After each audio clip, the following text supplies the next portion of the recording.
I was going to try to figure out. I know. I suck at this. Let us know if you can hear now. Right. I think we just had a mute button that was pushed. I was wondering why it was blinking. It's that whole intro. Right, the whole Yeah. intro. See, I missed the whole intro. I was eloquent, had people laughing out of here. Right. Yeah, so let me know if you guys can hear now. I think I saw it blinking. I'm like, that doesn't look right. Right. So let me know if you guys give me a thumbs up in the chat if you can hear me now.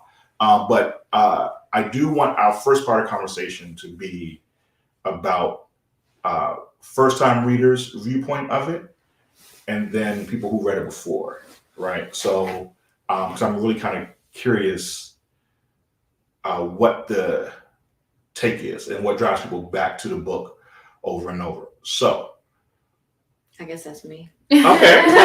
Sorry. Or you want to? I mean, you can go first. No. It was your first time too. No, because I don't want to be shamed and bashed for my feelings. I just said all feelings, but I have some things. You have strong feelings. I have some strong feelings. Okay. Like I said, Barracoon is my favorite that she wrote. So even when I told my mom this, like I was just talking to her on the phone, I was like, yes, I think this is not one of my top 10 books. She was like, what?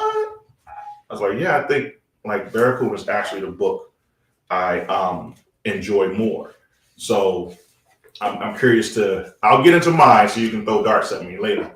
But yeah, what you got? Okay. All right. So I started with reading the back, and it was just like, it's this amazing love. Well, I think I read like maybe a couple chapters, and then I read the back, and it's like, this is this amazing love story. And I'm like, I don't know where's love, because her life sounds terrible.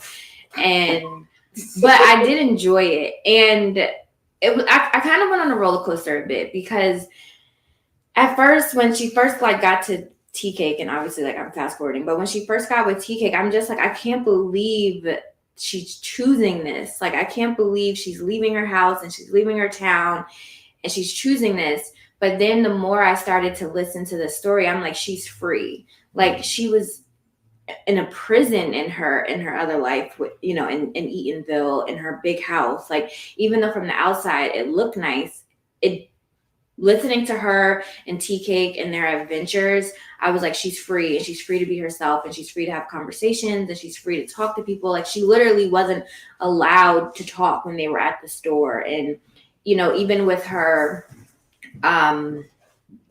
first husband, like, it wasn't love. It wasn't enjoyable. So I did like that part of it. I did think that was that was a cute love story, but I don't know. I thought it was very interesting. Like, it's interesting how she kind of resents her grandmother a bit, but her grandmother just wanted her to have better. And it's like, it's always like, it's never glass half full. It's always like, yeah, she wanted me to have better, but I'm miserable. Like, she didn't think about, yeah, but you aren't enslaved, and you aren't poor, and you aren't working as hard as she had to work. Like, she just wanted you to do more than survive. And I thought that was kind of like telling, because we kind of do the same thing, right? Like, where we're giving such a hard time to the things that we have now, as opposed to thinking, yeah, we're doing so much better. So I thought that was interesting. The way he died was terrible, and yeah, that was my take. So in terms of as a first time reader, your experience with what it meant to you, like emotionally, spiritually, like, was there anything that resonated with you? Because what we hear is that this is like an all-time masterpiece, right? Not just of Black literary canon, but of American canon, right? That's how we should be speaking of this kind of book. Was it anything that just like, I can see why, or like, No, it didn't do that for me. Okay. I thought it was good. Uh-huh. Like, I didn't have as strong feelings as you. I thought it was good, and I enjoyed it. I thought it was a good story. I enjoyed the writing. I think it was very like poetic in some parts. But no, it wasn't that like amazing. I'm gonna read this every single year. Okay. No. Have you read any of her other works? I read the Langston Zora book. I read it with us in book club. Okay. I did not enjoy that though. You didn't? No, not at all. Oh wow! And I love Langston, but I did not like that book. So I was like, well, maybe Zora's not for me. But I did enjoy this. Like, I enjoyed this. Okay. All right. So anybody from the Come on in, grab a seat. Yes. Anyone who want to share who's read the book like several times before? Wait, first you have to say your thoughts. No.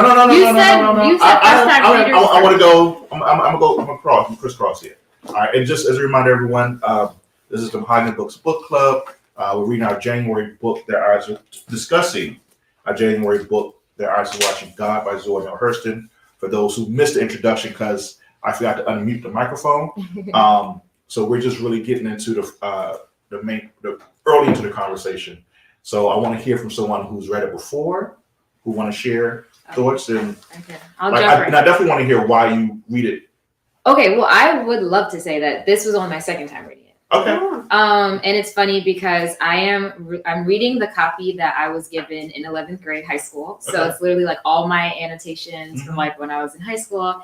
And it's really funny because like I'm really like in the notes, like, oh no, he stole our money. Like, you know, like it's kind of funny. But I don't know. I think what I can say, because like it's just been an interesting journey because I am like reading it with my like former self.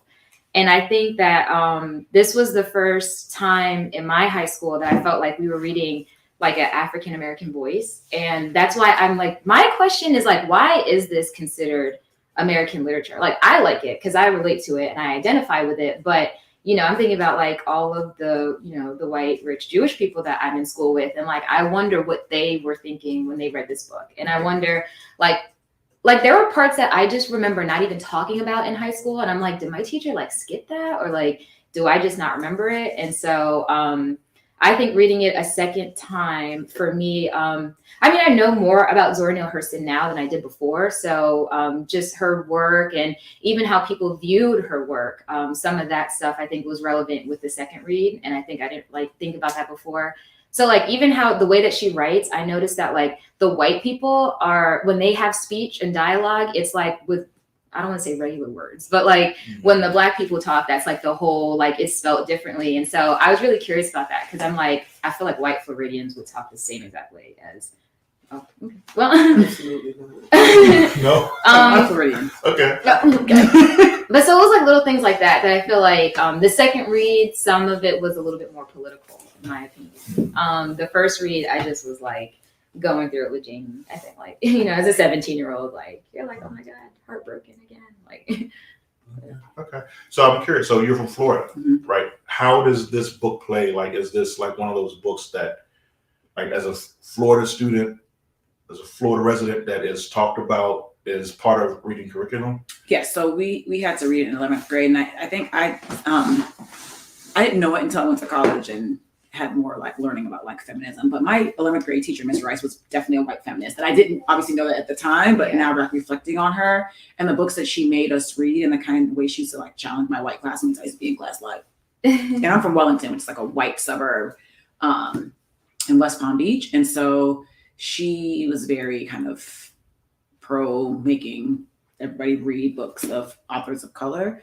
But I think part of why I really connect to the book is because I'm Floridian, right? And if you've never lived through a hurricane, right? Like it hits you different when you've actually lived through a hurricane. yeah. Multiple of them. Like I was in 4th grade when Hurricane Andrew happened. And like hearing the wind, and my brother tried to open the front door anyway because he wanted to see. And the door almost took his arm off, right? Yeah. And so there's like a connection you have to the story in a way, talking about the soil and things in Central Florida and Clewiston, places like I have been, sugarcane farms, and knowing like when they harvest sugarcane, there's soot everywhere because the wind blows and the ashes, because they burn the sugarcane to harvest it. That like you'd be walking home from school and have like ashes on your clothes. The cars have like black ashes on them. So the story was much more relatable in that way because I grew up there and I lived there. Even though I'm not from Central Florida, West Palm Beach is not like Fort Lauderdale, Miami. Like it's South Florida, but we're more sticks country than Fort Lauderdale and Miami. And so I, as a teenager, related to the book that way. And as an adult now, I didn't finish it the second time around, but I definitely related to her more as a woman than I did when I was a teenager. And I think there was a lot more kind of like romanticizing of it when I read it. It was like, oh, like she's with this like younger man and she's so beautiful and like all these like ways I went through it with her in the book. And to read it in dialect, particularly in Florida where, you know, we kind of like, I had to learn how to practice how to say 10 instead of 10 because like to not speak that way. And so to like just have to read this book in this way and to have my white classmates struggle and be in class and be like, I don't know what this says. And I'd be like, it said, right? And so, it's connecting with the book in that way because it takes so much of the geography and actual life of Florida. And unfortunately not that different, even though we're like 11 years past the 20s, and that hurricane actually happened. So it wasn't like a fictive hurricane. Yeah. So. Okay. I think, I read it twice. Well, I didn't finish it this go around, but I'm from Miami. So completely opposite experience. I went to school in Liberty City, like the hood of the hood. So I didn't read, this wasn't an assigned reading, but I had a teacher that told me to read it. And I did read it, and it didn't mean much. I don't say it didn't mean much, but it didn't stick to me. But this go around reading it, it was different. And then, like, places they mentioned, like the Muck, that's part of Palm Beach, way out west, as far west you could go. It's a really poor town, even to today. But, like, I had friends from college that I met were from the Muck. So, like, now the book was, like, resonating with me a little more, or like Eatonville, the town that they founded. I worked in Eatonville. Like it's still to this day a very poor town. Like, so I'm not gonna lie, this book it touched me just a little bit deeper because I felt like it feels, even though this story took place so long ago, it feels so real. Like today. Yeah. So some of that experience of like more understanding culturally the community and stuff like that. What she went down, because that's part of her story, is that, you know, when she wrote, she did research, like field research, talking to people, getting to know. She was like, what's the word, anthropological, like that, and really understanding the people that she was bringing to these pages. So you kind of knowing this area now kind of had more resonance with you. Okay, that's part of what I was trying to get a feel for. Like, you know, with age, sometimes you start reading differently, right? My first time, I mean, it was funny. I stopped and called Panama. I was like, yo, I was like, okay. I told him, I was like, this is my first time reading it. Like, this is, number one, some of the most beautiful language I think I've ever read in a book, right? I was just like astounded by the language that she was putting down. How you doing? Come on in. That she was putting down on paper, and it just like it resonated with me. Just to sit and a phrase, I forget the last one. One just stuck with me. It was about the wind growling or something like that, and just it had so much energy, and I could just take the words, and I had a picture in my head. I just wanted to sit with those words for a while. So that's what really, I think, what I love about it. You know, when you talk about, you know, Shakespeare and some of these other literary giants, right? But we don't really talk about the language, even in its dialect, right? It's still so beautiful and touching. And that's the thing that I think I take more away from this book. The story was cool, right? It's a good story, you know. I was a little beefing a little bit in the middle when, you know, Jody being a butthole, and I'm like, oh, another talk about black men not being good, and, you know, I was in my feelings, right? But it also resonated that this woman was writing this book, like true, I'm not a woman, but it felt true to the core of speaking for women, like how sometimes it can feel like just not seen, just like be this thing in the corner, and like it for a woman to write this, a black woman that long ago, to write like that deeply about it, it really like it, and it stopped. and this is why you read books by other perspectives, right? From white folk, from women, from whatever, so you can really kind of get a feel for it. And this is one of those books that, again, it made me stop and like consider this other perspective, right? And for me, all right, who am I lining up as? Am I lining up as Jody or TK? Right? I want to make sure my wife, we good? You just want to be with me in a month? If that's the case, I'm good, right? That's where I want to be. So I really did. It was, it sat well with me. I don't know if I will read it again, but I'm really interested to hear for people who've read it several times, because I want to, if I miss something, right? If there's other deeper layers I need to kind of pull out from it that I need to get to it, I want to know what it is and what I need to start looking for. Because, people rave about the book. So anyone else want to jump in on why you read it the second time, third time? This was my second time reading it, and I didn't finish. First time, I really don't remember, much about the book. Well, the storyline, but I remember my impressions of it. But this time, I thought it was beautiful. Thought it was a really beautiful book. What I really appreciated was her ability to just sort of like, she acknowledged that there are different realms and things going on at the same time.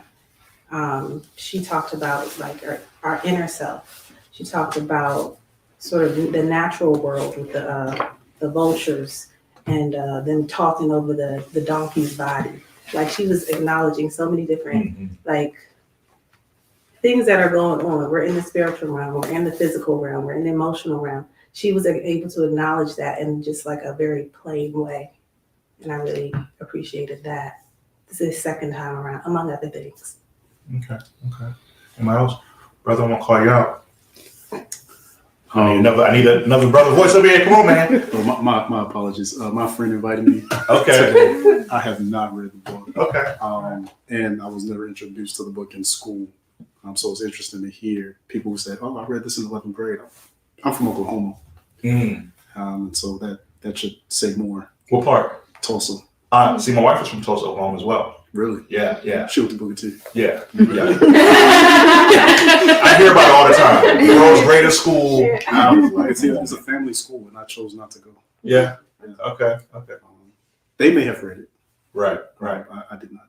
Yeah, but that's an interesting thing. So let's switch gears there, because like I said, my teenager, who is AP English, right? They're a senior now. So this is the book that their teacher had them read, I think, November, December. They're reading this book. So thankfully it wasn't just, let's pick this for Black History Month. Oh. But, it was a book that was part of their curriculum to read. So, and again, like I said, it wasn't introduced to me. Maybe I thought it was just because I wasn't in AP English. But so how many people, this was a book that was part of your high school reading curriculum? Yeah. What school? What area? School district? I'm from here. Okay. I'm from Maryland. Okay. But I went to Lorraine High School. Okay. Yeah. It was an all-girls Catholic high school. It's closed now, but it was part of our curriculum. Yeah. I loved it. This is one of my favorite books of all time. I've read this book at least 7 times. Wow. I reread it for this, and it was interesting to me because I've read it, but when I read it, I was probably between high school and maybe 28, 29. And reading it now as a 40-year-old woman, a 40-something-year-old woman, it was a very different perspective. It was very interesting that I've been through some of the experiences that Janie was talking about and living in my head and being in these relationships where I felt like I had to hide part of I really related to it in a way that I've never related to it before. So it was really, yeah. Okay. I love it. 7 times. This was 8. This was 8. Yes. 81. 8 times. Yeah. All right. Might have a dual prize for you. I don't know if her intention was like, I guess with any piece of art, you would hope that it happens, but like, I don't know. I think like even how I enjoy the book now, I don't think I could have enjoyed it back then the same way because there was so many experiences that I had to have in order to like to really feel this. And I think this is such a powerful book for young girls.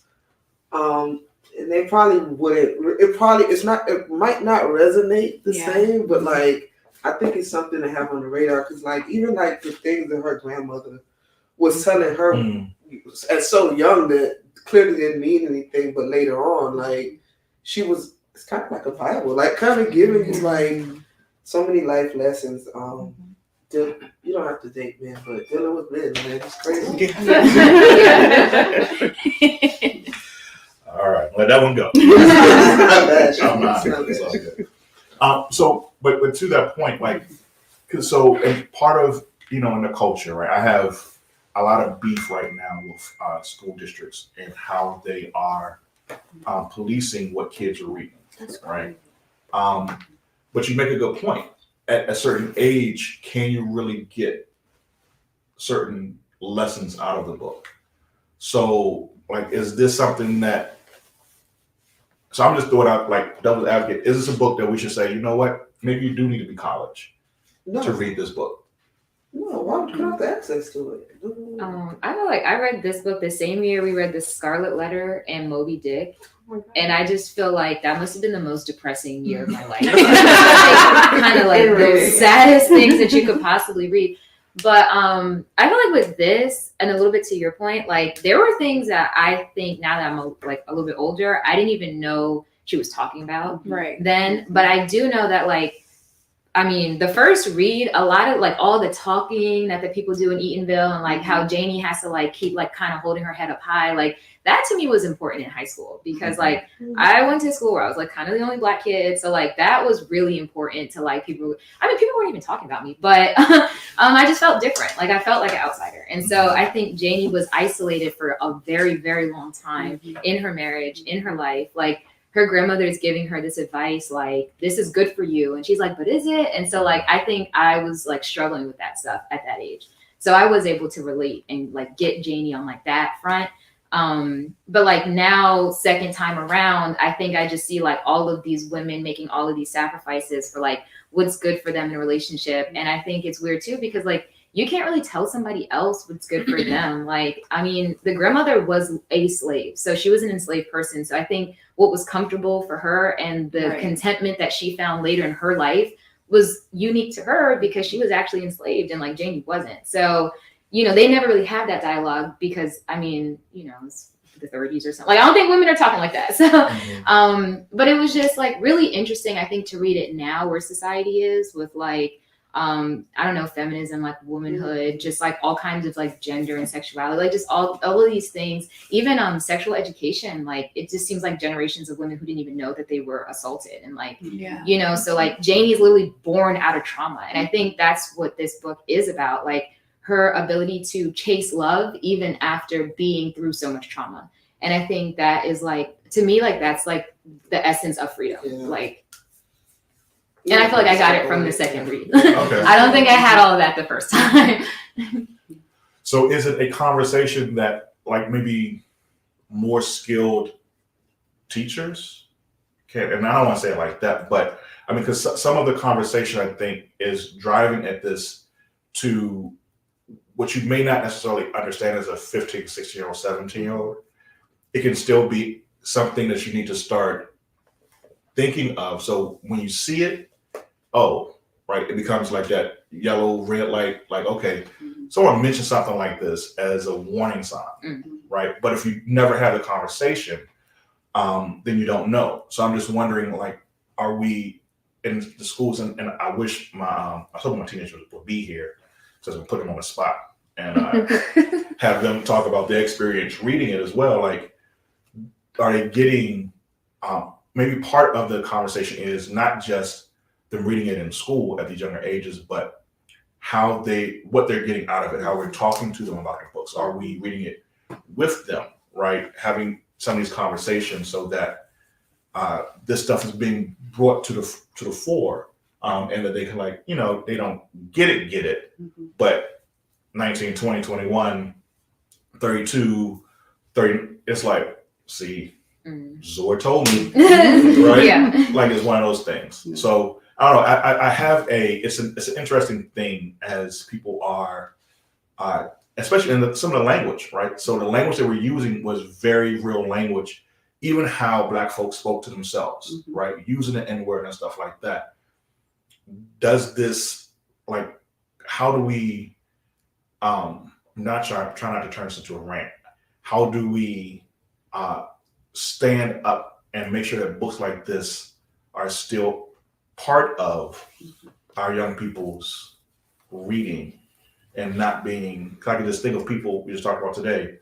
Oh, you can't come to Black History Month, our thing we signed you up to do because my feelings are hurt. You know what I'm saying? Like, and this is happening for a lot of authors, right? So I'm just curious, like, how do these are very interesting, good books, but how do we also make sure that for kids they're having access to it? Does that make sense what I'm trying to say? Like I'm just thinking about it, and it's not something for us to solve. I'm just you read it as a young person, and then you read it older. There are different things you get from it.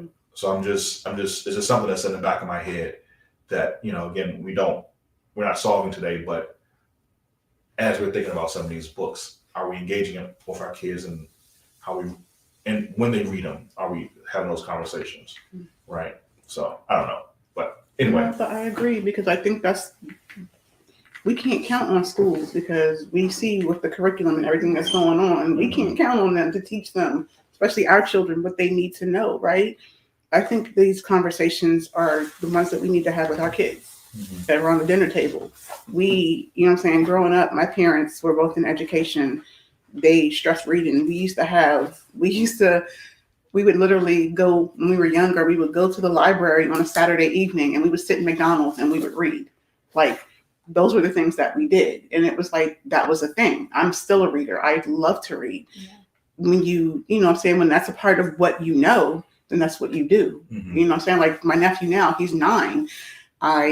We took a family trip to Mahogany Bookstore. And, he likes scary stuff. So we got him Jumbies. We got him, it's like, okay, so we're going to reach out to where you are, and we're going to get you into, because before it was like, oh, this is boring. Why are you always reading? Reading is boring, but now it's like, oh, it's time to read. So we read for an hour every night before bed.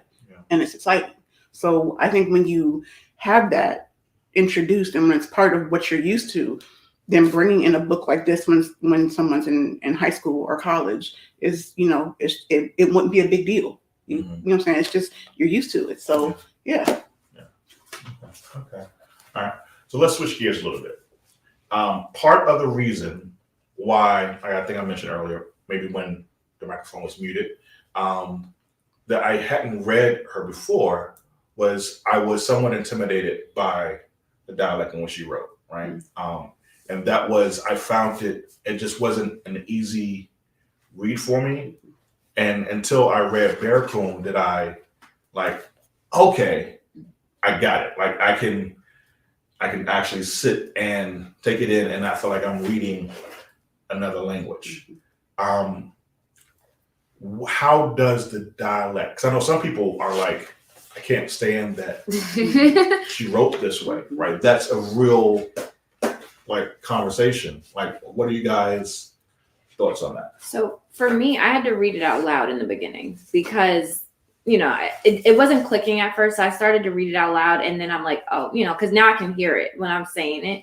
But so I read a lot of memoirs because it gives me different perspectives that I didn't grow up with or that I haven't been exposed to. So hearing you guys say that this was real Florida makes me see it differently, because that's what I love. I love how realistic it is. Like you're talking about the soot and, the towns. And I'm like, okay, that's what I like. That's really what I enjoy. So as far as the dialect, I'm like, this is how people were speaking to each other. So you don't want to lose that. You don't want to just be telling the story without a major piece missing. And I think you realize she's using words I had never heard. So I'm Googling pugnacious and one page, and then on the next page she's talking in a dialect, and I think that is what it made me enjoy it even more because it was very realistic, but also written so beautifully and so well that I'm like, how does she know these words in the 30s? And I'm like, I've never heard some of these words. So I don't know. I appreciated the dialogue being there. I think it made it more realistic. It made it a better experience. I think it painted the picture for me better. But overall, yeah, I'm glad it was in there. I couldn't imagine it not being there. We have a comment here from Dianca who says they also read the book out loud after the second or third time, and it felt different. Right. So that might be part of the as real talk, right? Yeah. Because now, I'm not speaking proper English half the time, Right. Right. So if we're just into how we speak, that becomes more normal than reading it on a paper. So I like that idea. Maybe that becomes part of the help if you can't get to it right away. That might be one of the tools you can use. You know what I found myself? So when I jumped back into it the second time, I had to stop and reread it. But in Florida, they still talk like that. Like Eatonville, if you're in Orlando, We heard it come out of your mouth just now. If you're in Orlando on I-4, exit 88 is Eatonville. It's just one exit, but they got a couple blocks, right? But they're not necessarily living in 2023. They really still talk like that, and it's not specific to Eatonville either. Mm-hmm. In parts of Miami, if you go down South Miami, Homestead, and Naranja, Florida City, that is how they talk. So what I found myself having an issue was we were taught growing up to pay attention to how we speak, to enunciate and all that good stuff. So all these years, that's what I've been practicing. But now I can't tell you the last time I've read this kind of it felt like a different dialect. So hearing it is one thing, but reading it was a little bit different. But once I kind of was able to get with the program, it was an easier read. I did ask myself while I was reading, someone who does actually talk like this, while you're reading it, does it make sense to you, or do you feel like you would rather see it as an I instead of an AH? You hear people that talk that don't, that have a country accent. How often do you read it? Yeah. So is that weird for you to read it? Yeah. I was asking that because, and I think to your point with the dialogue, I was like, who is this for? Because I just feel at this time, and I feel like she was sponsored by a white woman. So it's if you're writing like this and white people are eating it up, are you making Black people seem a kind of way? Right. Because my opinion was if you really sound like this, you don't read AH as I, you just say it. You just see I, and that's just how you pronounce it. So I think I would almost be offended if I was reading this. Is this what you feel I talk like? But what about the setting though? Because they were fresh out of slavery. I mean, I was back and forth with myself. I'm from New York, so I don't actually know the answers to these questions. But I was asking who is the target audience of this book? And I think in hindsight, we can appreciate it, but I was very curious about how it was received, I guess, when it came out. Terribly. Okay. It was received terribly. But I think, again, because I'm from the western part of the county, and I think it's one of those things where she took you to Florida, and there are some things that you won't get unless you go. If you went to Belgrade, you would know it. You would meet these people, right? Mm-hmm. And so, I remember my next door neighbor name was Miss Jean, and she would send me to the store to buy her snuff. Snuff is tobacco in a little can like this with a silver top and red writing that she put under her tongue, and she would be talking to us, and she'd be spitting in. Hey, girl, come over here and get the. That's how she thought, because she always had snuff in her mouth, right? And so, as I'm reading, I can see her grammar because I know these people, right? They were my neighbors. They're people who used to watch me, and so even they would, tell us stop talking like that, stop talking like that, right? And and my parents are actually immigrants from West Africa, and they raised me in the South, and so I come home talking about finna ain't gonna, and sure enough, they was like. No. but that's where they raised me, and they raised me in this the sticks, they raised me in the sticks, and so these are the people. But also in the same vein, interestingly enough, people my parents related to the most were the countryest of people. My dad bought farmland in Belgrade and we would go out there to harvest this stuff that he grew in Belglade. Who are we talking to? People from Belglade, because who else we gonna talk to? And going to the Muck Bowl and like these kinds of things is just kind of like, so I think she wrote it for us. I sometimes think about Zora Neale Hurston. I think about, his voice, not W.B. Du Bois. His counterpart, who people say is Booker T. Booker T. Right? And people, I'm sorry. And when people think about Booker T, but I feel like when you really read Booker T's work, Booker T was really like, white people give me some money, but y'all don't say shit. Like, I'm going to do what I want to do with y'all money and don't say nothing to me, right? But the way people think about Booker T is like, he's the simple one between him and W.E.B. Du Bois. And W.E.B. Du Bois is such a better intellectual, and that Booker T was kind of like a sellout because he took white people's money. But I think he took white people's money in the best way. Like, I'm going to take your money, but you don't have no say-so on what's going on over here. Right. And so when I think of Zora Neale Hurston, I think of her that way, that like, I'll take your money, but this one really nothing to do with you. And I'm only going to take your money if you're going to let me do what I want. If not, you can keep your coins. Yeah. So I definitely want to drill down on this some more. And shout out to the Hurston Wright Foundation, hanging out with us, watching the stream.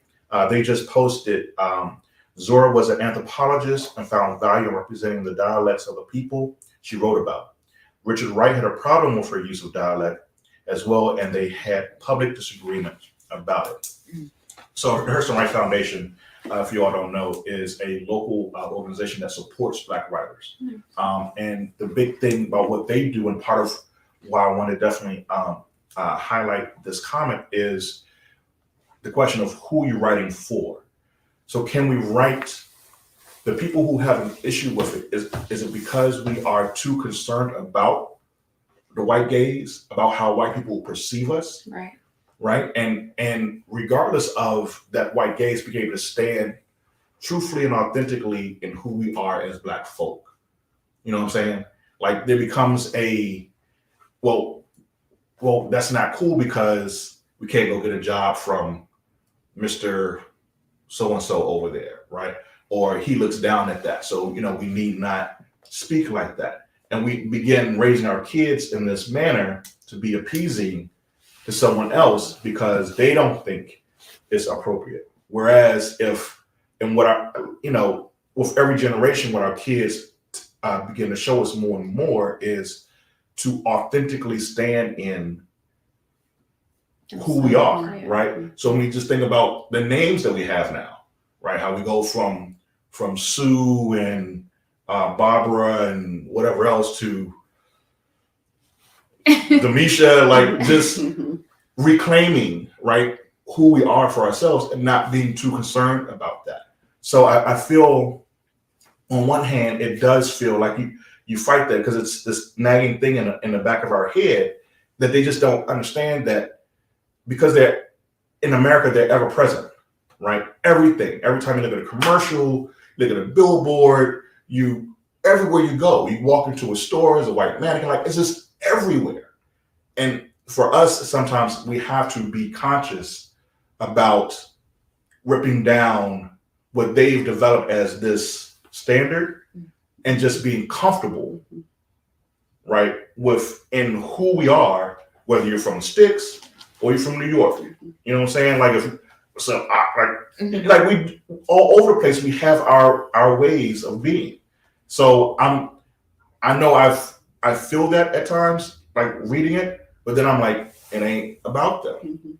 Zora Neale Hurston was an anthropologist, and for that, it's history, right? She's writing about the people, my grandmother, my great-great-grandmother. When I think about Tarboro, like my family's from Tarboro, that's my history that for a lot of us, because we don't have these charts. Where is that? What? Thank you. I was wondering too. Tarboro, North Carolina? No. The world famous? Y'all ain't know? Not that famous.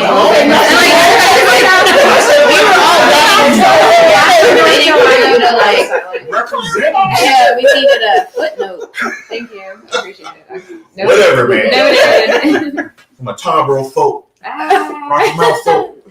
But I think there's something to that and how we begin to make that shift. And again, why a book like this is so impactful, because it's like she was not just think about it, like the time that she wrote this book, she was really claiming authentically, right? Despite everything that's going on around her in that environment, like a story that was just Black, Yeah.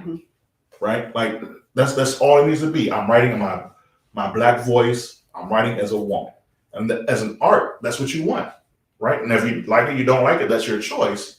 But that's what that's what you want to be able to engage in, and then you have the choice to disagree or to agree.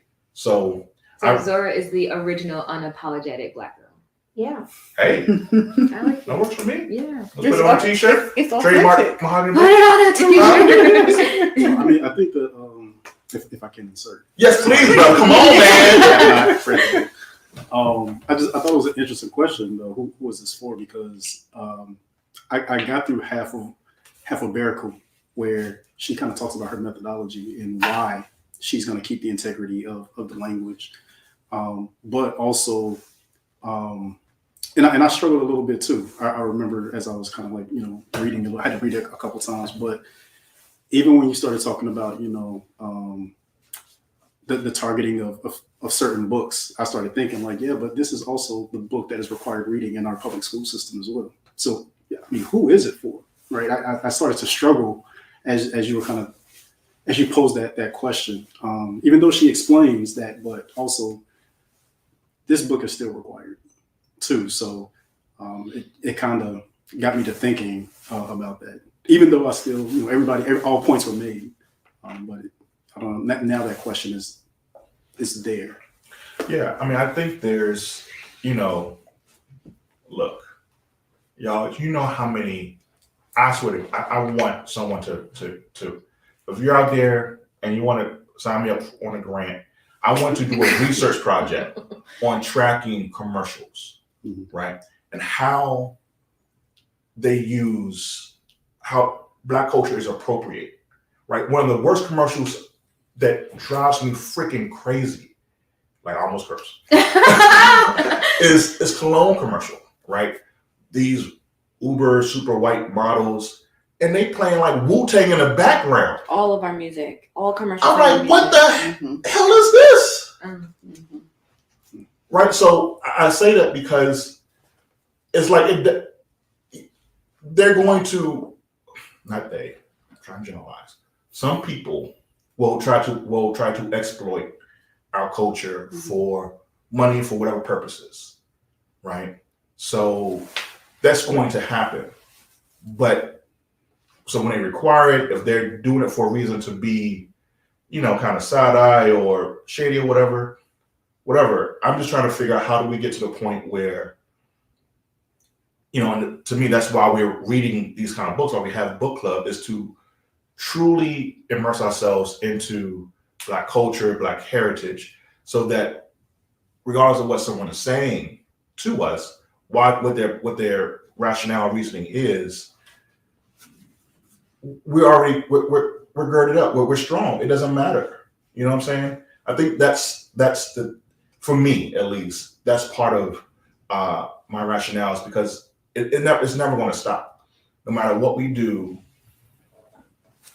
So we might as well be our authentic selves, and because it doesn't matter what we do. Yeah. So we might as well. So she should have written it as the people would have spoken. That's not? for me, like what it comes down to is That's what I think.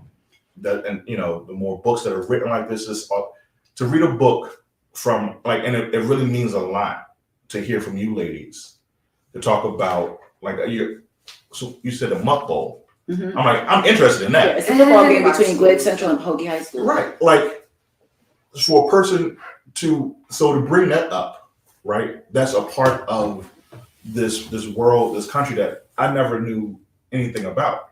And again, it comes up because this woman was being an anthropologist, writing about this area that, regardless of how people want to look at it, it had people, and those people's lives mattered, and what they contributed was important, right? No matter how wealthy they became, their lives had value, and to write about those lives means something to someone, right? So that's like that. That's what resonates with me in this. So I don't know. That was the thing that kind of, when we talk about dialect, what that means for me. But why do we get so offended? Because, these are former slaves and we're, using their authentic dialect. Why do we get so offended? Well, you're from, I'm sorry. Oh, yeah. Are you saying you're from New York? Mhm. Do you have you been to the South? It's funny. My parents moved to Tampa like maybe like 7 or 8 years ago, but it's very different because I feel like it's the like transplant kind of experience. That's not really the South. Oh, it's the okay, South. well, then But it's Tampa, It's the the west South. side of the state. I mean, they live in like Ruskin, so like Tampa's like the city, and I feel like when we got there, there was like strawberry fields. That's where and like stuff Dade that. City, all that is like Midwest Florida. West Florida is country. Yes, not Tampa though. Like I would take Tampa. both of your words for it. What I was gonna say was, because you posed the question. Now that I'm thinking about it more, correct me if I'm wrong. I think this is written pretty accurate to how they talk now. Today, like right now. people So down there it's right just strange if you're quote unquote strange if you're not used to it. Like, I think it's pretty accurate. To me, it was just this is the first time I like really seen it written out like that. But So it wasn't. Oh, sorry. heck, I don't enunciate all the time. I run my words together if I'm feeling the tired I get. It's gonna be one long sentence. Like, so I don't know if a white woman was sponsoring her, but I think it's pretty accurate. Yeah, and so I think I just really appreciate asking people like, do you feel like this is a caricature or do you feel like it's authentic? And it is such a relief to hear people say that they feel that it's authentic, because it's now like I can have peace of mind because this is one of my favorite books of all time. So like I don't feel bad. But I think for your question is like, why are we offended? I think I also brought up the question because I just felt like everybody in the story seemed like a bad guy. Mm-hmm. And so I think that was like my issue. Like, everyone is an antagonist. Like all of the people who are like, even the people in Eatonville, like they just gossip all the time. They're not really about anything. And like, I just feel like I hated that she made Janie and Tea Cake kind of like the only good people in the whole story. And then Tea Cake, we could even argue about how good he really beat really her is. just because. Yeah, so I think that's what made me feel like. Okay, I have a question. Did he really, or was it like a story they made up? No, No. he beat her. He He beat Okay, her. TK. Yes. Okay. And he said I he didn't wouldn't get paid, like, No, because I was Turkey confused about Jones. when I know exactly what because he was like when he was jealous because the guy was trying to. Yes. Yeah. Right. So and he said and he was proud of it and too. she was light skinned and she was like, and your bruises are gonna show. You're gonna see that I beat you. And the other men were like, "Wow, I smacked my wife, and you can't even tell. Like, I Yeah. see exactly where you hit." He was Jamie." like, my wife hits me Okay. back. Yeah. So I heard that. So yeah, I must have blanked on that part there because That's why you gotta read it again. Gotta go back to it. boy, I tell you. Right. But I think to that end though, it's like we talk a lot about trauma now, right? And when you live a life like that, who is a good person? Like everyone is operating from that place. Everybody. Yeah. And even like, when Janie's grandmother was trying to tell her that she was gonna marry her off, she slaps her. And then when she sees the like pain in her eyes, she's just like, well, now come sit on my lap. And she like tries to like rock this very teenage. Now I'm imagining her grandma is like young and she's a big grown rusty teenager sitting in the lap, like, trying to console her because the only thing she knew to do to her was to slap her. But Right. I feel like we're just now getting to where we don't beat our kids. Like that's brand new. And as far as Black people go, like they're not very far removed. Like her grandmother was enslaved, so Right. they don't know any better. Like, But why do they know what they know? So I have why do they know that? what do you mean? Why do they know that? Why do they know About what? beating on people. Because they were beat. They were beat. And that was like, that's a thing for me that is, we're now like all these generations later just thinking, well, why am I doing this? Right? So we beat our kids to keep them in line. Why? Because we don't want you to get outside of this house and act a fool and have some cop or have some white person hem you up. Kill you, yeah. Right? We understood it as control. Right? Self-preservation. Right. So it becomes So people were beat to be controlled. Now, and then some people start beating to try to control and hold things in. It's like that's the trauma that's passed through. Mm. So it's interesting the way that we talk about that the violence that permeates through our generations, if we don't really unwrap it, you know what I'm saying? If we don't really have this conversation as to why am I actually doing this? Where is this coming from? Like, it happens, right? So he does it because he was scared. Like, he did it out of fear, right? I don't want her to leave me. Instead of just saying, please don't leave me. Right. Right? Well, this is the way I have to control this person and keep them in line. And now, he hit me, so that must mean he loved me. Because he don't want me going. But did Jody slap her in the store? Yeah. Yeah. When he was like making fun of Yes. her, and she like was like, "What about you?" So yeah. Every Yeah. man she was with. Yes. Yeah, they all beat her. Because Yeah. they're all Like you not said. in And her control. grandma. And I Right. think, yeah, No, go ahead. I'm just saying everyone hit her. I think that's what makes me like sad, because I feel like I don't know who just made the point, but it's like her grandmother beat her, maybe because that's all she knew, but like she knows that her grandma loves her. But now it's like, oh, here comes all these other men who are beating her up, and so it's like, is she just conditioned to be like, oh, you hit me because you love me, Yep. versus Love me. like, why the heck are you putting your hand on me? Like, yeah. and so I feel like that's why I'm like just stressed out that like I feel like Phoebe is like the only person in this book who's like genuine, like just like a nice person to her. Like everyone else has something to like gain from her or something. That's right. I never thought I didn't see them. The one bad guy I saw was Jody. I didn't see the other characters as necessarily bad guys. I saw them as characters, and like just as great characters, good and bad, right? Just they were just them, right? Part of the conversations and the talk and all that stuff was just about finding entertainment. You know what I'm saying? Like that was their entertainment. That's their town center. They tell these stories and blah blah blah blah blah. Right? So I don't know. That's interesting. That I again, maybe you are convincing me to read it again. You gotta wait though. You gotta. I didn't. Until you said that they're all bad, I didn't think of it that way. But I knew I didn't like them all. Mhm. Like I never said. I didn't read it saying, God, these are bad people. Like, but I just knew the first husband coming to pick up some 16-year-old and then saying like, you should be proud. Like you should be happy that I'm doing this for you.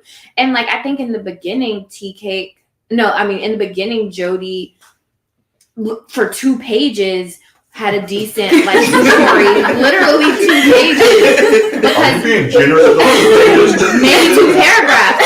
When he picked her up, they had that one nice conversation. He's like, I'll be here at 6:00 tomorrow. So however long that was genuine and that was nice.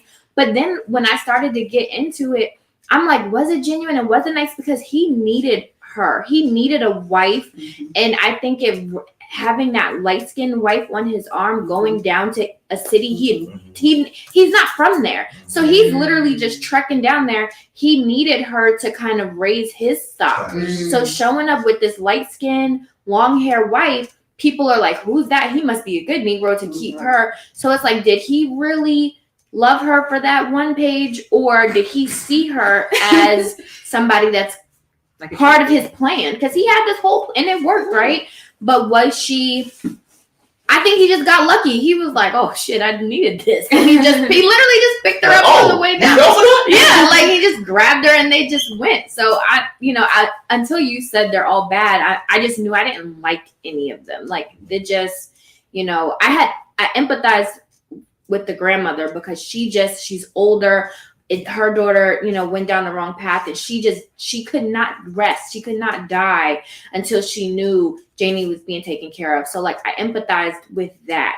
But like the townspeople, the other husband, I'm just like, I didn't like them. I think you still don't like them. I didn't like them. No, in my experience, everybody is human, right? And it's the reality of humanity. Nobody's all good or all bad. Right. And the way we show up and engage in the world is really about how we were engaged in the world, how we learned what things are, how we learned how to express love, anger, jealous, whatever our emotions are. And if no one taught you how to regulate your emotions, then you're not good at it, which I think is part of this idea of like discipline and control that has worked to our detriment, is that when you don't allow your children to speak freely, you don't allow them to run and do what kids do, you like shrink them. Yeah. And so then people don't know what to do with their feelings that you're still gonna feel no matter if somebody beat you or not, right? Or tell you to be quiet or come sit right here and like hold you in the chair, like you're still inside like right? And so then you grow up without any tools around like how to regulate yourself and how to manage the way that you feel, and then you just do whatever and whatever is acceptable in that environment. And I think during that time, and not too far from this time, I think sometimes it just looks different. The way we allow men to express emotion is through violence. We don't allow them to like say, please don't leave me, and like get to keep their manhood. We don't let them kind of like be human and like the full range of humanity and emotions. So the only thing we accept from them is like angry, mad, sad. Yeah. The fact you saying that brought back some of the details of conversations from Jody specifically, where he was lacking that ability, that strength of vulnerability to be able to speak what he was afraid of, right? So because I'm worried that some other guys will come in here and see your long, beautiful hair and lust after you and steal you away from me, now I'm gonna make you tied up, Right. Instead of just having that strength of vulnerability to be able to say, baby, I know you, look, you fine. And all these dudes around here checking you out, right? And being able to be strong enough to be able to say, you know what? Yes, but I'm here with you, right? Like that's the part of it. But because he could not get there, he didn't know how to express that. It came out in all these other ugly ways, right? So even down to his last few days, he just, because he was so scared, like he died a terrible death because both him and TK, they shouldn't listen. This one was TK. Maybe we should just stay here. Maybe you shouldn't go out there. Like maybe I caught that. I need to listen more. I know she's watching. I'm listening more. But yeah, it was.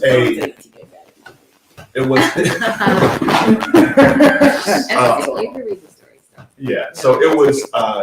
That's a very. The fact that you say that, and that's a big thing, is getting guys to the place where, at a young age, they have a maturity to be able to express some of these things without fear of ostracization, right? From men and women, right? Like, oh, you shouldn't be doing that. Well, he fell, he's hurt, right? Oh, well, the girl hurt his feelings. It's okay for him to cry. But because we don't do that, we channel it in different ways, which often come out, like you said, in violence and stuff like that. So I forgot about that. It was a note I made in my head, but I forgot about it until you brought that up. But I think like, what is the way? And I don't have kids, but like, what is the way to allow them to feel all those emotions and express all those emotions while also saying, people see your Black body as dangerous, and I am afraid to send you out into the world. You know, like, how do you allow them to feel all their feelings and voice those things, but also let them know, like, I'm afraid for you. You know, it's because just like I think you were saying, like, you're like, sit down. Because when you go outside this house, the white people or the police are going to see you.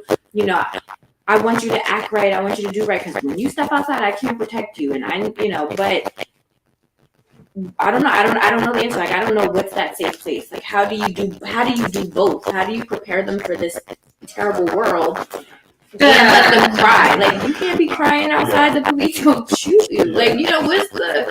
You know, there's you know, so many different ways. I know one of the things I used to say to my teenagers when they were younger is, you know, I would say, hey, when you leave this house, I want you to come back in here just the way you were, like every strand of hair on your head, right? Just I try to, you know, I think we try to give, you have to try to give people of all ages the sense of value, right? So if you're sad, fine, you can voice that, right?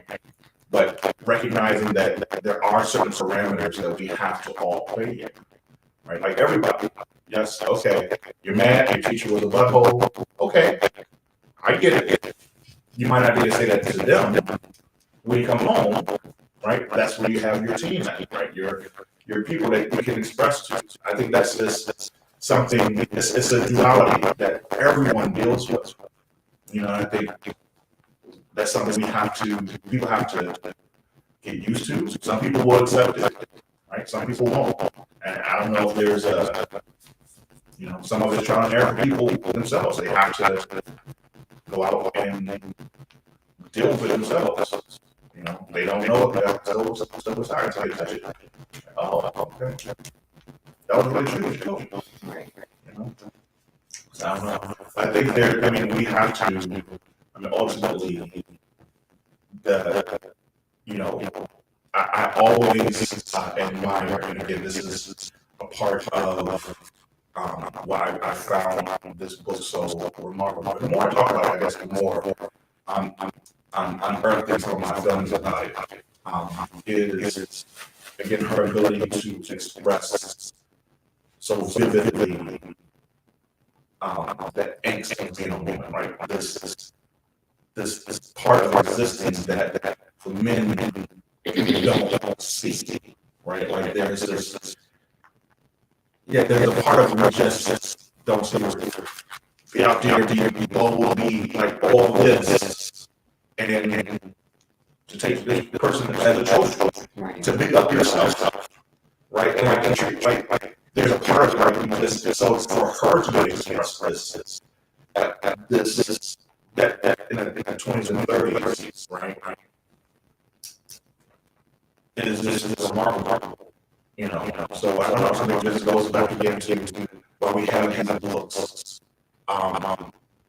in high school to kind of again get into this conversation, so that at a younger age, a young boy really makes sense, right? So what is this? It's like let's break down your TV character. Let's break down his first.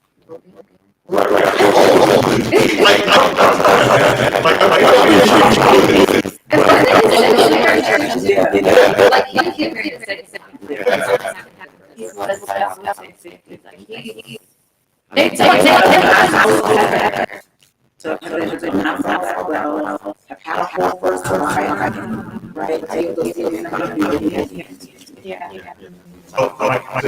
To have rights, not just always we just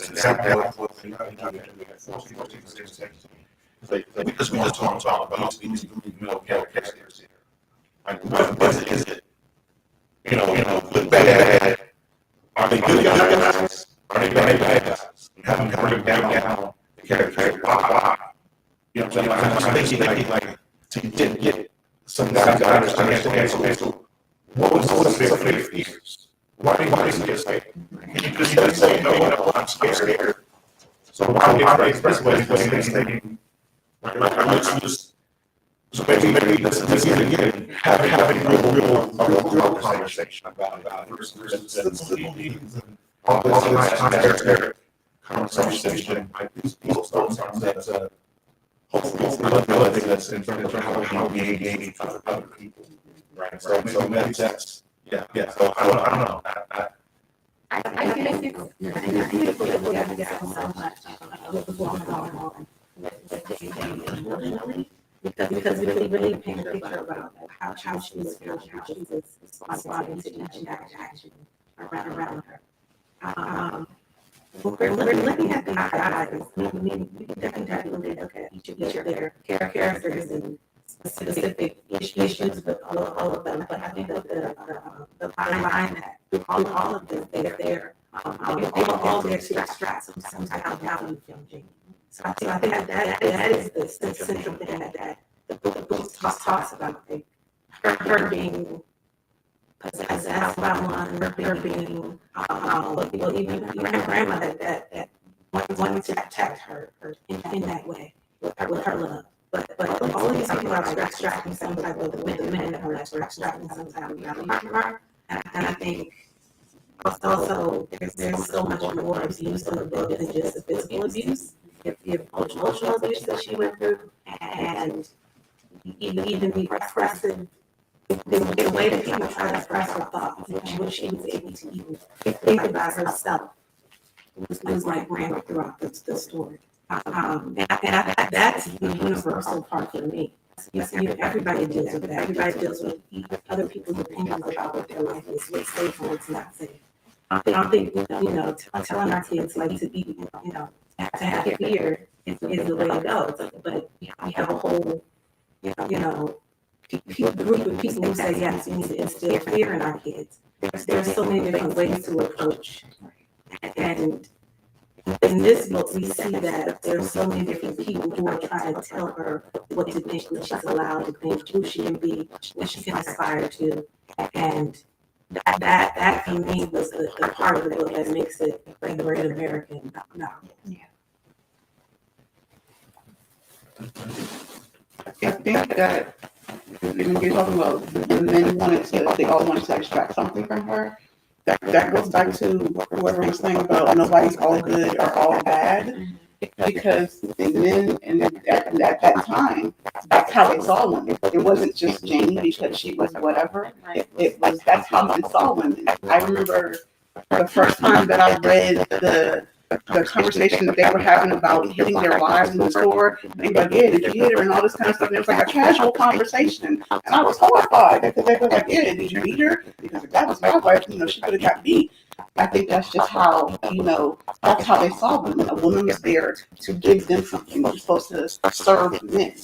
So, in an effort to kind of like maintain some type of social hierarchy, using these things as commodities, using these things as ways to not commodities, when you sell something, Transaction. Come on, using these little things as just a way to make myself up. Yeah, that's some type of social currency. Exactly. The whole book was, for me, that was the whole book. Everybody's trying to maintain something, and this character, is so layered, and so she's like expansive in so many ways, and that's why I love that it's about a Black woman, because Black women are so expansive, and it can't just be contained in this like triangle that they want to put her on. She even talked about like this pedestal that she was put on, but she was miserable up there. But going back to like the good and the bad, all three of these men provided for her. They didn't know they were bad. They didn't know that what they were doing. You're talking about the casual conversation of beating. They're all, all of them beating their wife. They had that conversation, and also, not only in Eatonville, but also when they were like in the field. So they literally thought, and I think that's why, was it Jody, the second husband? He was in such shock at the end because like he just couldn't believe this was happening to him. Like he really thought he did right and he did all the things he was supposed to do and he provided for his wife. So I don't think they knew, like we see it as layered and bad, but their one job is to provide for their wives, and all three of them did that. Like, so I think they checked that box and moved on with their terrible actions. I think of what her grandmother told her when she first, like when she was caught kissing Logan, and like telling her why she needed to marry her off, and something she specifically said was, "You won't be able to stand alone by yourself." And I think that's a pretty powerful statement to tell a 16-year-old as you're about to marry her off and you're about to die, and you're literally the only family she knows. So to me, it makes sense that she was in those relationships. To your point, we're now looking at them as bad, but they were providing. They were doing what her grandmother wanted for her. Yeah, that was her reality, though, too. That was you're not gonna be able to do anything on your own. You're not going to be able to navigate this world. Just in a practical sense, yeah. I feel like that's so interesting, and just thought about it just now, for her grandmother to tell her that, because the grandmother ran away as an enslaved person and found a person who she was able to work for. And then when Janie was like embarrassed about living in the white people's house or whatever, like, so it's really ironic for her to tell her that she can't stand on alone, because I do think that her grandmother was so resilient. So that's like kind of funny now. But I think she didn't want to be. She did it because she had to. She didn't have a choice. So she's like, I want better for you. No, there was nobody to put me up in the house. There was nobody to provide for me. So her better was having someone do all that work for Jamie. Like, you know, she's like, I don't want you working as hard as I did. Like, I think that was her better, you know. An overcorrection. Right. Yeah. So part of, you know, what, as a parent, you know, I want it to be so much better for you. I'm going to lean too much on this side to try to make it, whereas there's a balance, you know, allowing her to stand on her 2 feet, but then also trying to find a way where you don't have to struggle as hard as I did. But what about her choice? Her first choice was either stay there and have the white lady come back, or have whoever come back and kill her and the baby, or leave. So those were her choices. Right. So by the time Jamie was 16, she had different choices. She had other things that, like you said, there are a little better choices. But that was her original choice. She's resilient, but because of that thing, it's either death or this. Right. She had to be. But I also think we know a lot contextually around like what Black women went through working in white people's houses. And I think she never speaks to it, but a lot of people, great grandmothers, never spoke to it, never spoke about what happened when they were cleaning these houses, right? And so, yes, it's all about Mrs. Washburn, but we never hear about Mr. Washburn. What was Mr. Washburn doing? Right. And them never wanting their daughters to work in nobody's house because of what it subjected you to, and what you're at the mercy of. And so it was like, it's almost like this idea of like, I'd rather you have a man that is yours, who's responsible for providing for you, than to be working in somebody's house where you also might be having sex that you don't want to have, but for in a different way, in servitude, rather than kind of like having a status of being somebody's wife, which we know even today, but to a different degree, around what womanhood means without partnership. And do you get to be a woman if there is no man to claim you? Right. And so I think a lot of the book is about that kind of like transition around womanhood. There's a part of the book that I highlighted, or basically was like, after she had a conversation with grandma and she was thinking about like, she loved this boy, or not really, she didn't like him, but when grandma basically was like, this is not about love, little girl, this is about provision. Yeah. That like her first dream was killed, and so she became a woman. Right. And I was like, and it's just kind of like your rite of passage into womanhood is pain, right? And the killing of your dreams.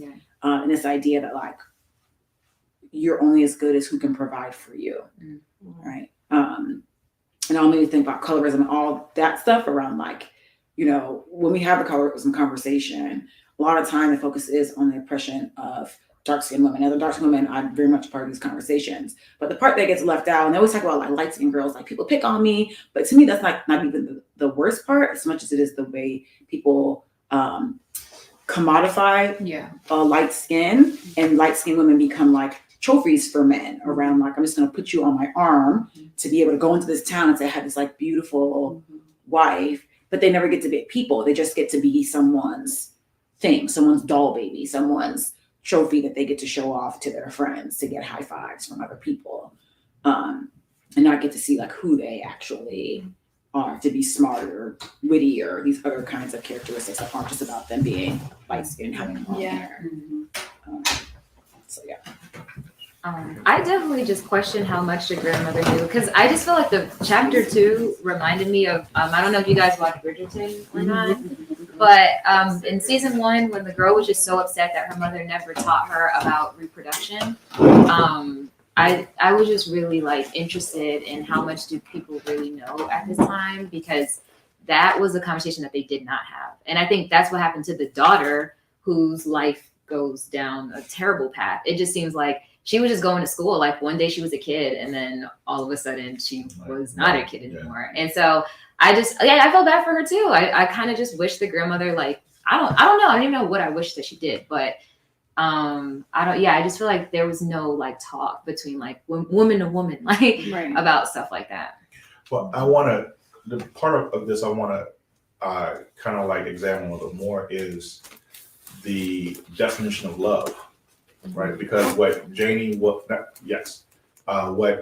she first was experiencing was this spring of life, right? Which I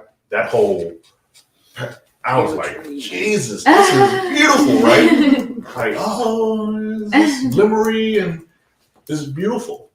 And then the grandma was like, pump the brakes. Love is, like, you will grow to love him. And what I hear, the unsaid part of that, you will grow to love the roof over your head. Right. You will grow to love The food, in your belly. Yes. Right? You will grow to love the clothes as they are, on your back. That other stuff, girl, listen. That's some old high-minded stuff. The reality of life, of what we have to deal with, is this. Right. So I feel like that's the part of the conversation, like, that was not continued on, but that became like very clear. And again, that part of I forgot how she said it. Her first dream died, so she became. I was like, that's like freaking amazing.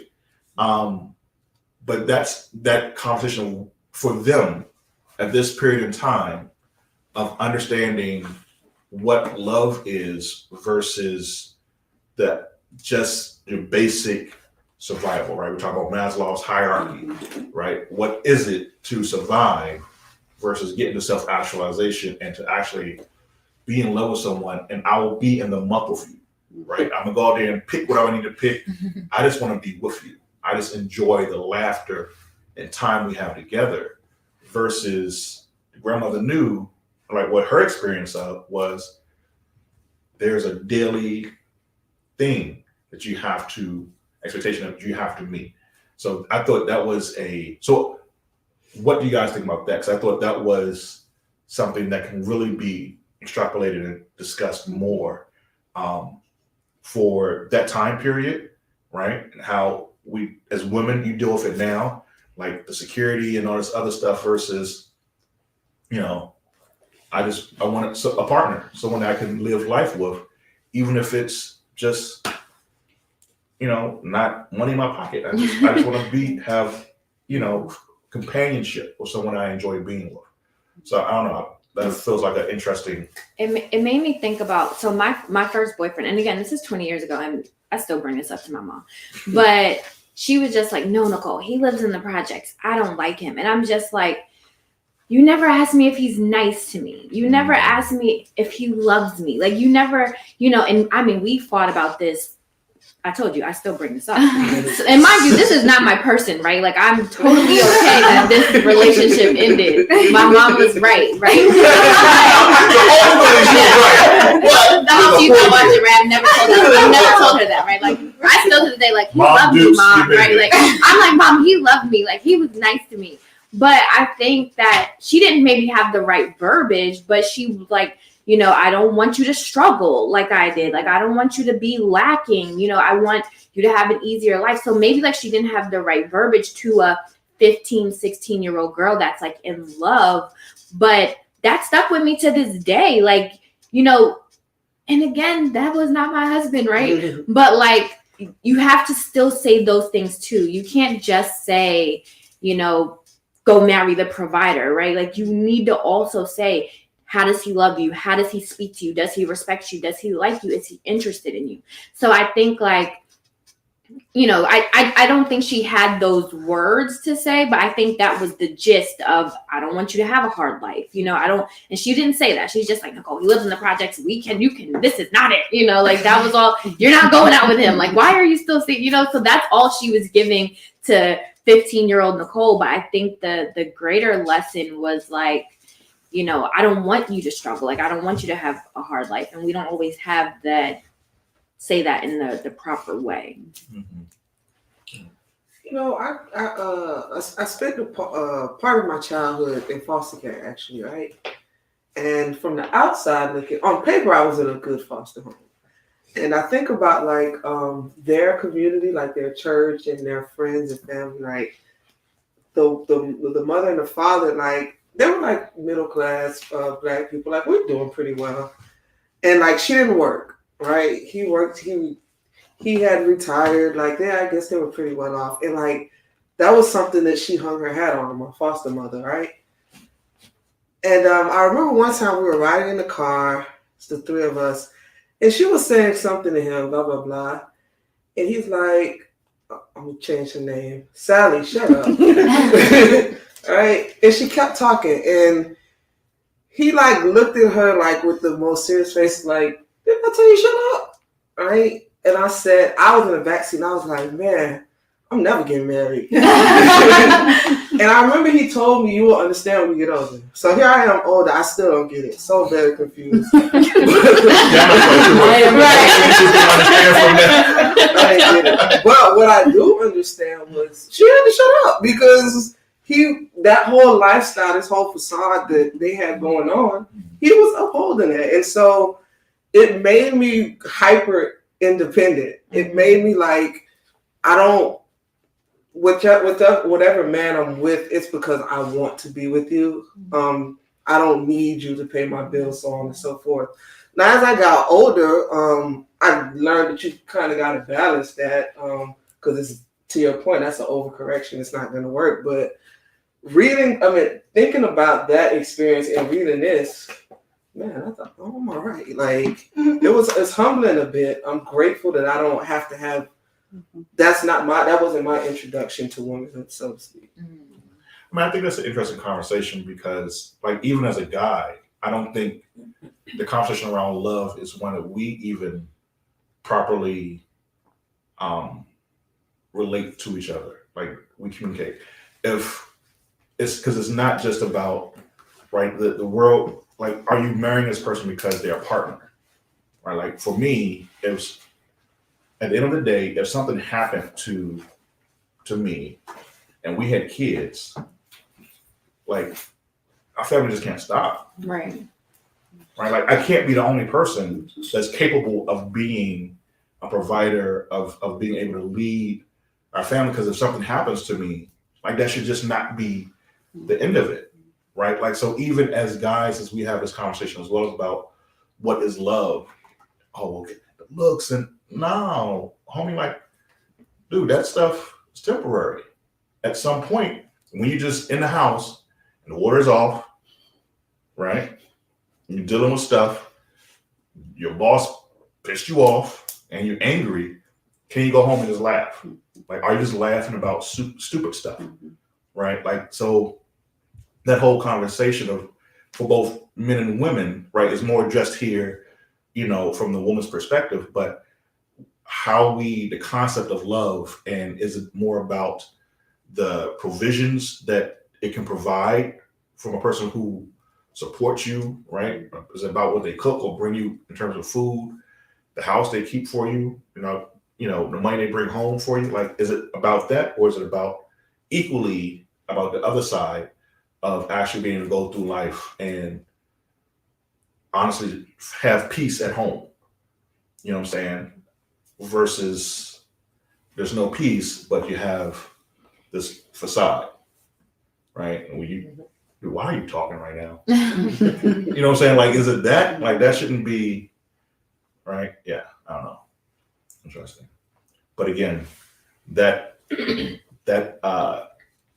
language around her coming into that understanding of, like, man, there's something bigger in this world, and now I'm just like waiting for this moment to come to me. And the grandma was like, okay, you're a woman now, right? And the girl was like, no, it was just one kiss. I didn't like to do it. I won't do it ever again in life. Please. Do not marry me. Don't send me off to this 70-year-old man who got me out here chopping wood. You know what I'm saying? Like, what is this? Carrie, what he said about the manure? Like, what, he had her do something? He wanted her to, because he was about to go buy a manure for her, so he wanted her to do something with the manure pile. Yeah, she like, That's how Jody got her. That's I would love to Jody too. Yeah, you going to give me a Jody was mule? an athlete. She wanted to eat breakfast. I was like, oh, you want her to cook and work in the field? Like, I'm like, it's one of the other. We not doing both. We not doing both. One or the other? Yeah, you One make of your them. own breakfast. It's because he was so old. That's the thing. He was tired. Look, He couldn't do it. Like that's really what He couldn't do it by he himself. couldn't. so I was talking and all these He was lines. tired. You ain't digging around. I'm getting these bars to you and everything. He was tired. I don't think she had a really good definition of love for No. herself. I mean, even in the first marriage, she went back home Mm-hmm. and talked to her mama, like, when are these feelings gonna happen? Did you say it was gonna happen?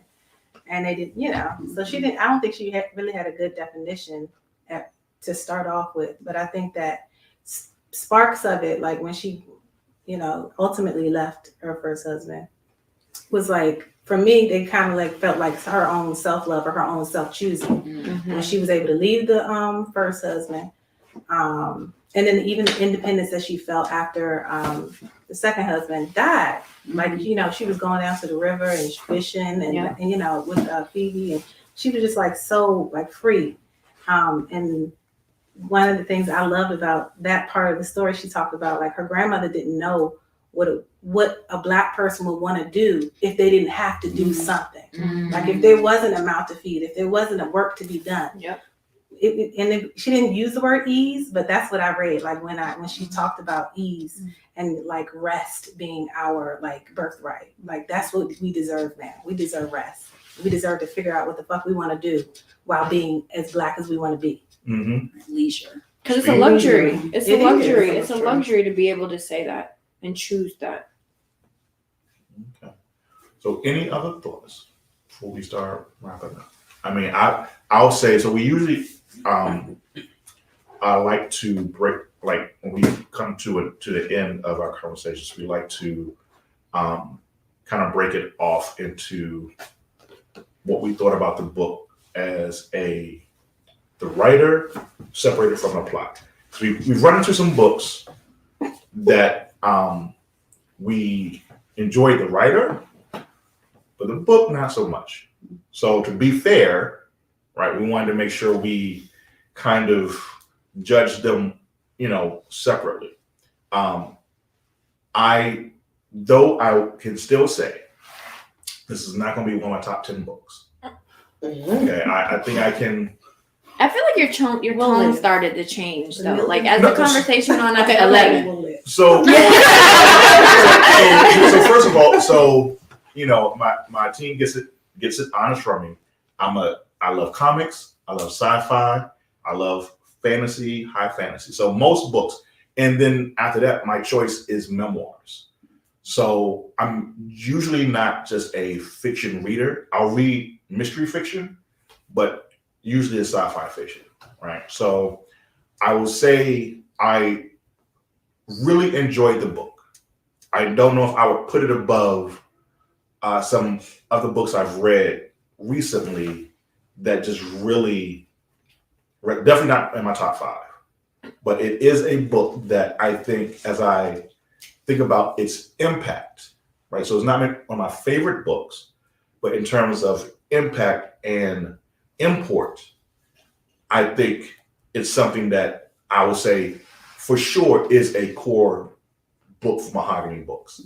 That yes, every person needs to read it at least once, even if it's not your, in your top 10, top 5.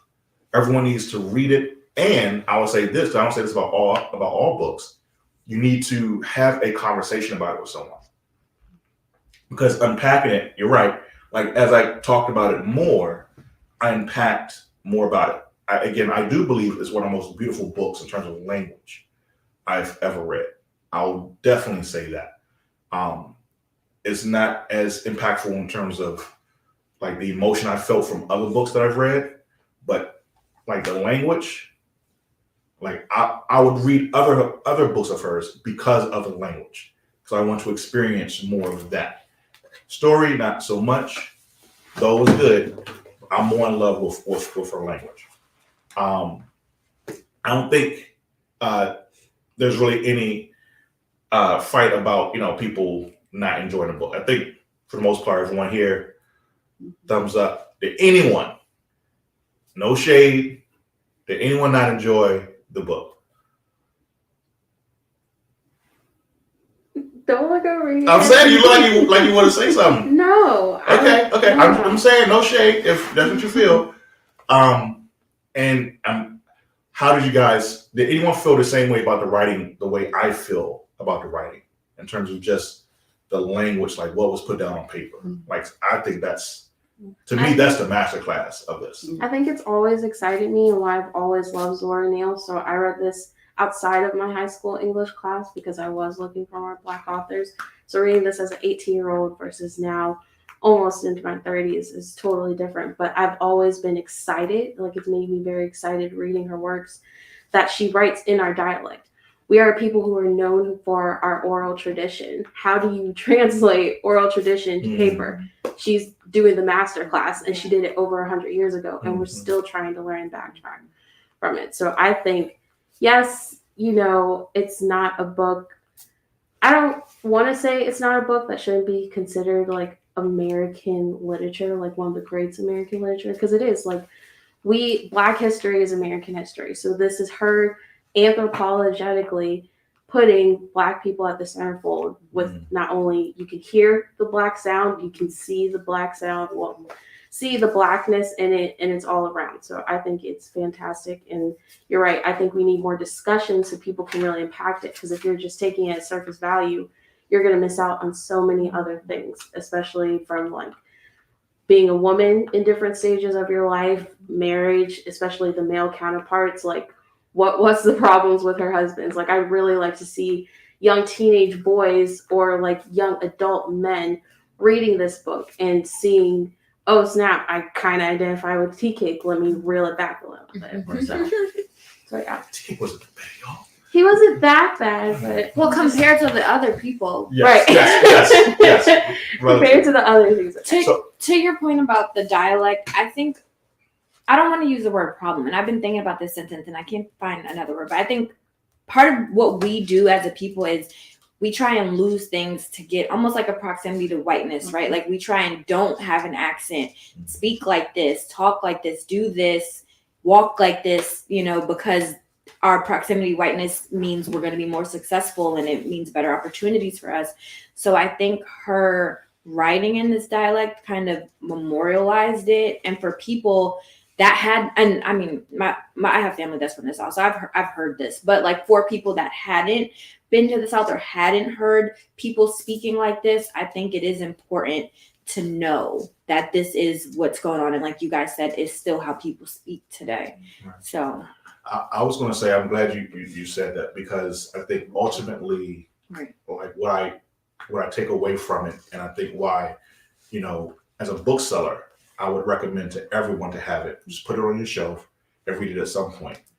Is because, like I was saying earlier, she's written one of the Blackest books, most authentically Black, outside of that gaze, right? And she did it in that environment. We have writers now who can't do that, who seem like, we ask that question, who is she writing for? Mustard. Like, please, I wasn't going to say it. We're almost in the entire conversation. Yeah, like we have books, like, so we even had that question for one of the last fiction books we read. Black Cake. Yeah. Like, who is this book written for? I gave that up. I was like, I'm not going to make this book. I don't read Jamaican book without saying Jamaican. But this woman, like you said, over 100 years ago, wrote this. So for me, like, I enjoyed that piece of it. Like, that's the part, and again, as that discussion, that it is important that she wrote these characters in this way, with this language. And then on top of that, using her other, like, writing, the craft of storytelling and bringing energy and the visuals to the words, like, it just created. Okay, I'm talking myself into this. Oh, now is it on your top 10? I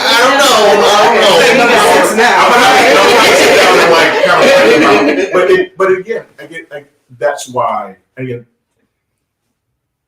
that's why I love books, right? That's how I fell in love with books, because when I sat down and thought about it and how it impacted me, I can understand why you've read the book 8 times, right? Because it means something to you.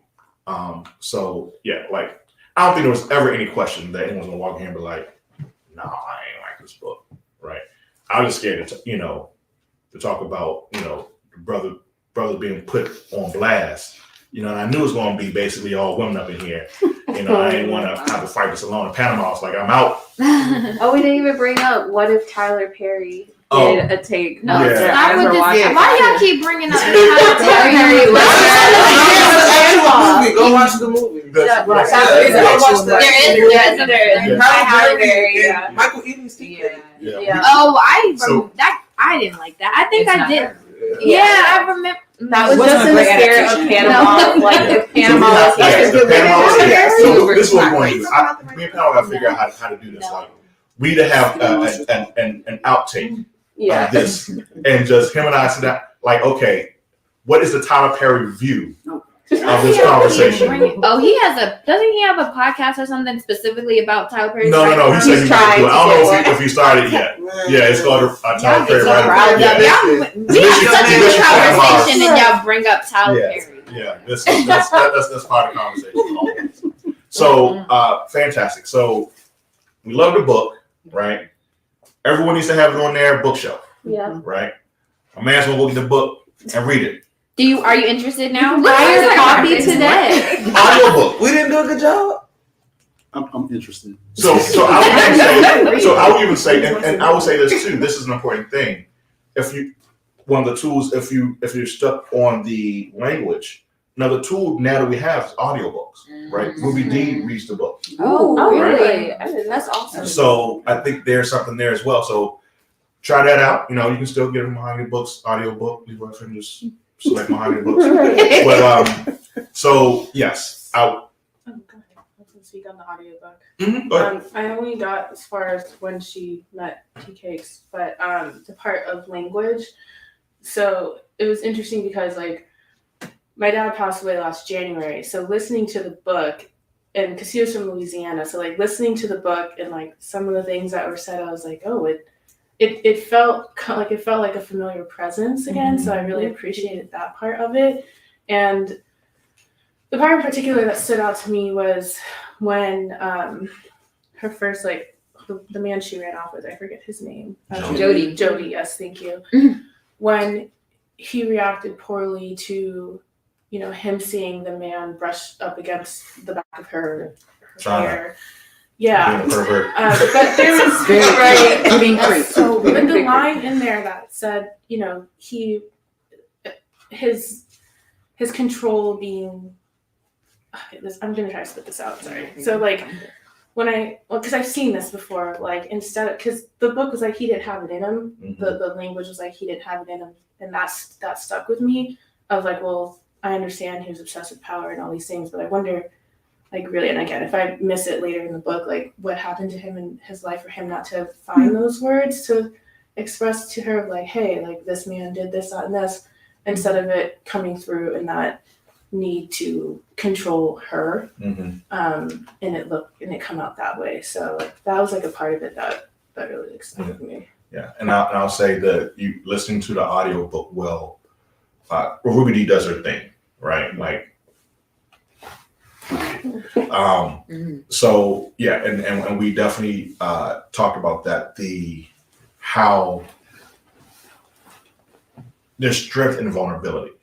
And right now, culturally, especially I won't say especially, but we don't teach that to kids, especially little black boys, that there's strength and vulnerability, right? And that's part of the challenge. And again, I keep talking this book up the ranks in my head, how, again, I can really see how teaching this book to 15, 16, 17-year-olds, if you teach the book, right? If you teach the book, there's a lot of conversation that you can have with kids and to challenge them on what side do I want to line up on, right? And I think that's that's, maybe what they need to get out of it. Maybe there's a mentorship program that, that they, people should use when they teach kids, using this book. Well, not this book, but Their Eyes Watching God. But in this specific, and you guys correct me if I'm wrong, but in the specific instance with the hair,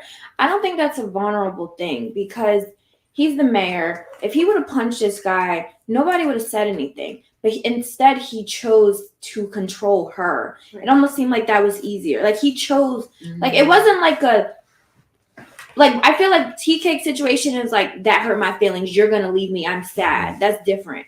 He could have punched this guy. He could have said, don't touch my wife. But he chose instead, put your hair up. Like, I don't know if I would give that the word vulnerable. So yes, in the sense that, because it's dictating, it came from a place of insecurity, Right. right? Where he felt like, instead of living in a space of this woman chose me, right? And I need to be secure in that.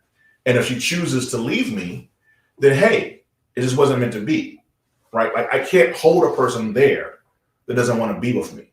So instead of forcing a person to be with me, I'm going to hold her hostage. Like that's the vulnerability piece. Like if you can be okay with being left, with being on, because it's not just a woman thing, it's a guy thing as well. If you can be okay with being alone, being with yourself, Right. then guess what? But I think there still was something to that, right? In the sense of like, when you think about like as a woman, like a man will approach you in the street, right? And you'll say, no, thank you. And then he'll say something and you say, no, thank you. He'll be like, you have a man, you have a decision to make. Mm-hmm. If you say yes, he'll be like, all right. So you're valuing the word of someone who's not even present, right? Like he's not even here, right? But my nose did not matter. Yeah. But you value men and what a man represents in a stranger woman's life, right? And there's something to that too, right? Around this idea of like, he smelled her hair. It was almost like, I honor your masculine tendency to touch a woman that you're attracted to.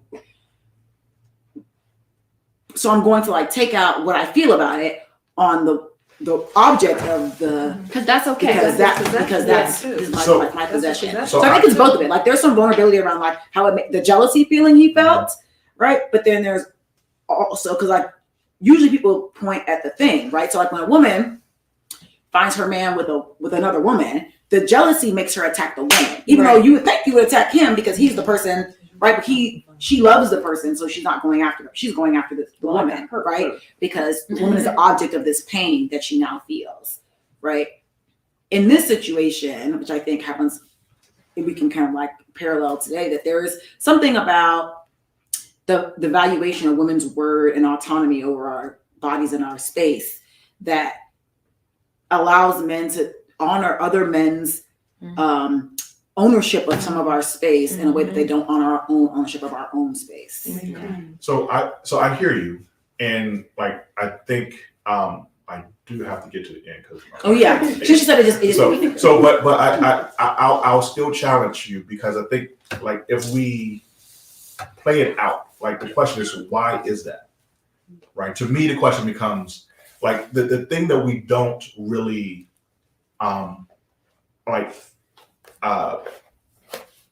create space for or understand about God. Guys are the most scared people out there, right? Like the reason why some guys do the things because they're scared of being bullied themselves, right? They're worried about how we walk around with a mask on our faces. We playing this big macho thing because if I don't play this way and they see that I actually just want to read my comic books and be a nerd, then I'm going to be ostracized, right? And what woman's going to want me when I'm not a big, powerful guy, right? It's coming from a place of fear and vulnerability. So if the only way that I can, if you tell me no, that first time, am I going to accept the fact that she just did not find me attractive or she didn't like me? Right. Right. Am I okay with that answer? Well, I can't accept that because I'm like the dude. So I got to ask again. There's got to be a reason why she's telling me no. You know what I'm saying? It's coming from a place of, again, it's insecurity. If guys can get to a place where it's okay to be insecure and to work on insecurities and to admit them to people, to women and men, then why are you even acting like that then? Because if you're okay with yourself, right? She said no. Move on. You know what I'm saying? So it's not. So I hear what you're saying.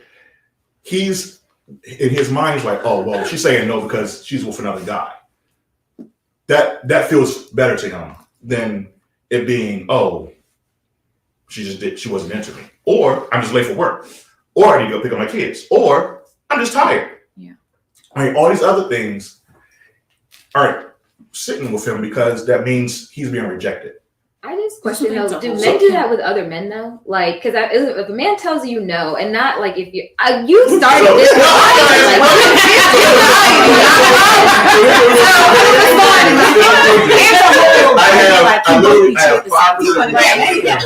So we gonna have this conversation.